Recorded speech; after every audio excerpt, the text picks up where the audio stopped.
To start with, you want to clip your paper to the board and also clip your reference picture next to your paper.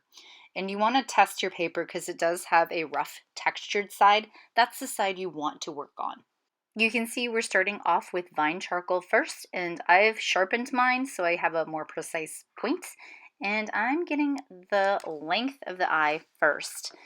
And you're doing this the exact same height and width as your reference picture eye. So we're going to make it to scale. And you can see I'm starting out with the outline of the eye. Now this eye happens to have a lot of angles to it. Your eye probably does too. But the overall shape of an eye is kind of like a football shape. On one corner of the eye is this little pink kind of fleshy tissue part. It has a name. It's called the caruncle. It's that little thing that's near your nose. You only have one of them on each eye. So mine's on the left side, and that's what I've drawn there. You want to separate it out from the white of the eye. All of these eyes have an upper lid to them. So there's a crease above the upper lid that you want to get into place. And I'm drawing it really quite lightly, and you have to keep in mind that you're going to be doing some adjusting as you go. Next, you're going to go to the eyebrow. And some of the pictures don't have an eyebrow, in which case you can ignore this, but it is good to know how to draw one. So you want to be careful of the distance between the upper lid and where the eyebrow starts. The eyebrow usually stretches beyond the eye, both in front and behind at the end of the eye, so it's a little bit longer than the eye itself. Now when you're drawing the iris, that's the colored part of the eye that you see me working on there, you have to realize a couple of things. First of all, I always look at the shape that the white of the eye makes to the left and to the right of the iris. And then you also have to remind yourself that the iris is a perfect circle. Now in this case, the upper lid is covering part of the iris, so part of it's being covered. The bottom part of the iris is almost about to touch the lower lid. Sometimes that's covered by the lower lid too, so you have to pay attention. And then the pupil usually goes dead center of the iris, but that can change if you're looking at the eye from the side or from a slight angle. So I'm drawing a pupil that is perfectly round, or I'm trying to, and I'm also outlining where the highlights are going to go. And then lastly, I'm taking a blending stump and I'm kind of blending the edges or the lines so I get it a little bit blurred so the lines aren't so sharp. We've talked about this before, that you don't want to leave outlines in your work, that you want them to be fuzzy or soft. You don't want hard edges. And if you start with a hard edge or an outline of your drawing, it's going to equal a flat form. And we're trying to go for the illusion of three-dimensionality. Now at this stage in the drawing, I've put away the vine charcoal stick and I've switched over to the 2B, the 4B, and the 6B pencil. I'm not going to use the block of compressed at this time.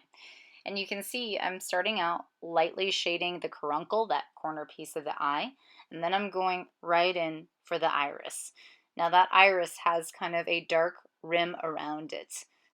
I noticed that on mine, the iris is the darkest at the top, and that's because the top lid of the eye kind of casts a shadow there, so it's blocking the light. And then the value within the iris gets lighter as it moves towards the pupil. And you can see I'm being careful to shade and blend around the highlights. I'm not going over them, so I'm giving them some space. And I'm using, like I said, the blending stump to help move material around and to get a softer effect. So now I'm going to go into the areas around the eye itself. So the skin above the eyes, so that upper lid, which happens to be in shadow. And I want to think about the form kind of as a 3D thing. So under that eye is technically it's a sphere. So I'm picturing that skin wrapping around a sphere or a ball. So it's kind of sphere shaped in nature. And I'm picturing how light falls onto a sphere. And even the white of the eye isn't going to be white. You can see I'm giving it a little bit of value. And I'm using kind of an angled stroke here, and I'm being consistent with the direction of the stroke as well. So that skin around the eye does have shading too, and it's not all one value. You can see I'm getting a few values here.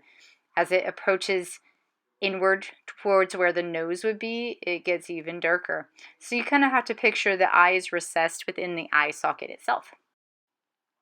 So you have to fine tune this. Look really closely at the shifts in value. look at where you can see like that underside of the lower lid there, and you can kind of see it as a sort of a line, but also a plane change. Eyelashes are probably the trickiest things to try and teach.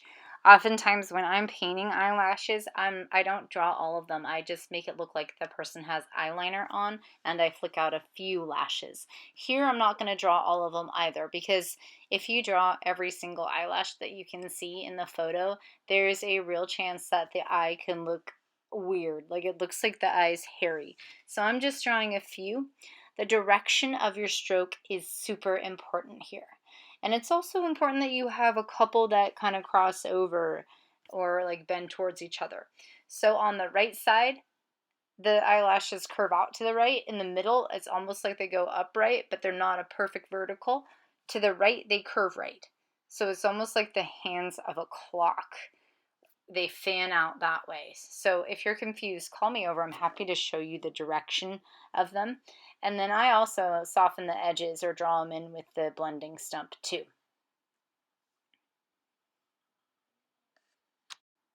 Okay, so here is the part that I think is the most exciting, and that's putting in the white. Be careful because you want to save your brightest whites for the highlights.